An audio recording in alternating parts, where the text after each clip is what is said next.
Hello and welcome, my name is Alicia and this is Project Vegan, Boy Bake Vegan Treats.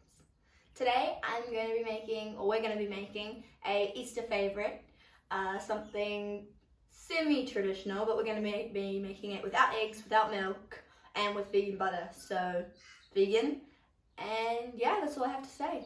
They're really, really yum, so let's just start making them.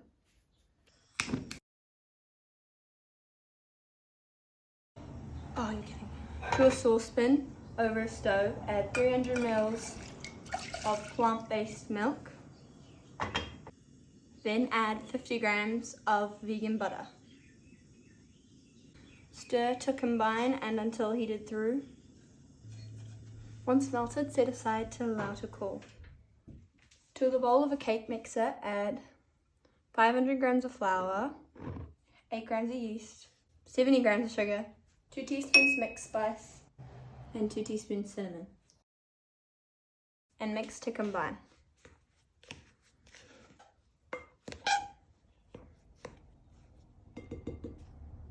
Add a 1/4 teaspoon salt. Make a well in the center. To the well in the center, pour in the lukewarm milk and butter mixture.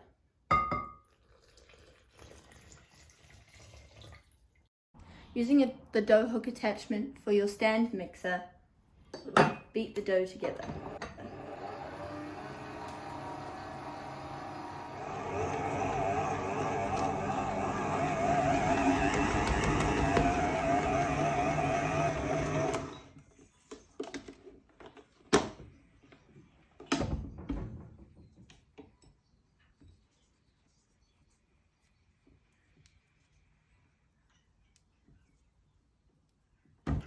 Lightly oil a clean bowl. Spread around.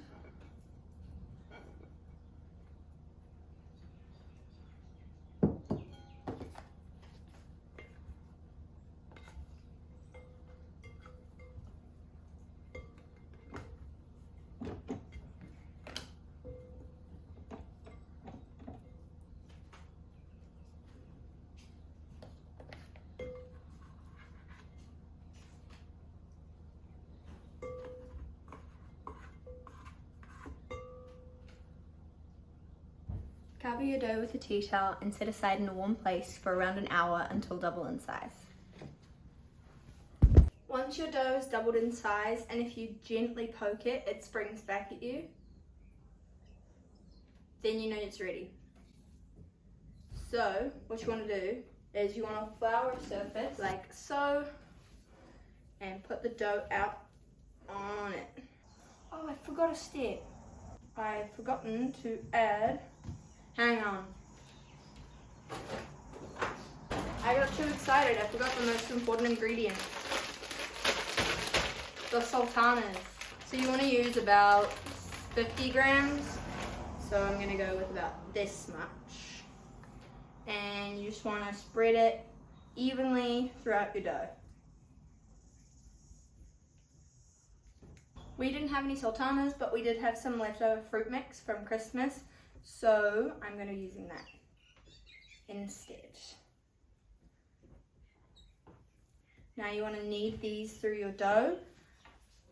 You want to get them nice and thoroughly through, but you do want to make sure that when you are making your little balls, the ones I started making just a second ago, that you don't have too many of the fruit out on the outside, just because the fruit caramelizes and it causes it to burn, and it's just not as much of a good look. So I'm pretty happy with that. So I've got some scales, going to weigh my total, which is just under 1,100. So that means I need, we'll say 90 grams per ball. I bought this handy dandy dough scraper from a $2 shop, and it is amazing. I think that everybody should have one if you like baking or making breads. Best thing I've used. That one's slightly larger, but Just like that, I have 1, 2, 3, 4, 5, 6, 7, 8, 9, 10, 11. I'm one short.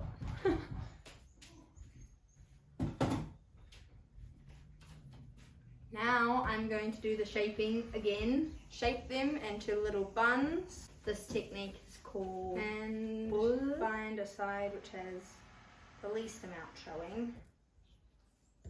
Oh, here's my tray gone.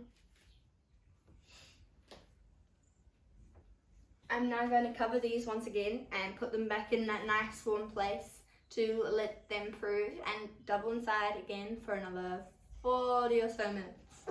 So I'll see you then.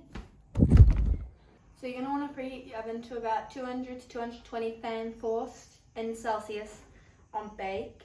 And while you're waiting for the oven to preheat and your last few moments of your buns rising, you want to create that white crust paste that goes on the top. Now to do this, it's simply just equal ratios flour and water, although you can add more flour or water as needed to get the consistency you want. So I want a really, really thick paste that's pipeable, so you can put it in a piping bag. I'm going to use a clear plastic bag instead of a piping bag and just cut the tip off. So let's get started with that.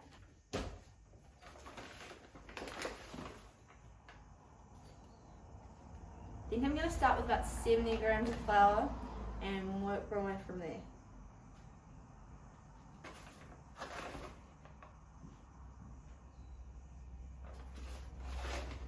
Yep, so that's 70 grams of flour.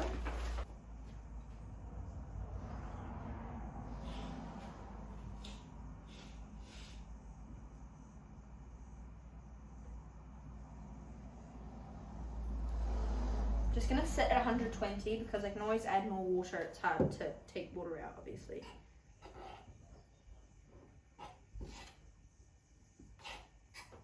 So I have created a dough, so I need a little bit more water. This here is what my paste looked like. I am beyond happy with that. Although it's slightly on the runnier side, it's perfect.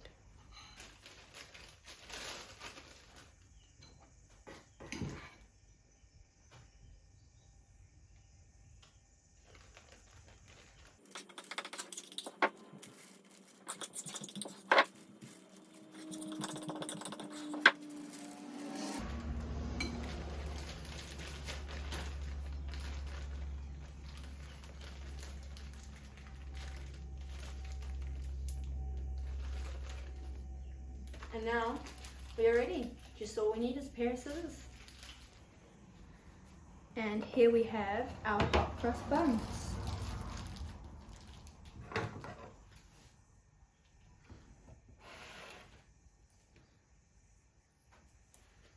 Oh, that's too big.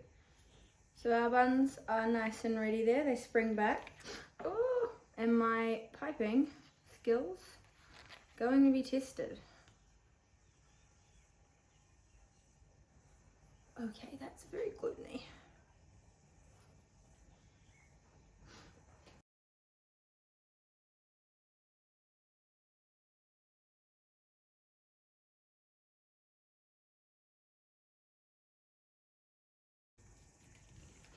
And we're ready to bake. And into the oven they go. The hot cross buns are out of the oven and cooling on this cooling rack right here. They are a lot more colourful than I would have liked. A little bit too brown on the top. The bottoms look quite nice.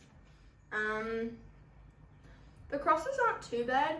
They're just, when I was piping them, obviously the gluten was sticking together kind of funny. So the different like lengths. Overall, very happy though. Nice crunchy. But of course, the best part about it is we got to open them up, right? And they're perfect in the middle. They've got that soft inside, nice and hot. Perfect amount of all the fruit, which is just on the inside and not on the outside. Gotta eat it too.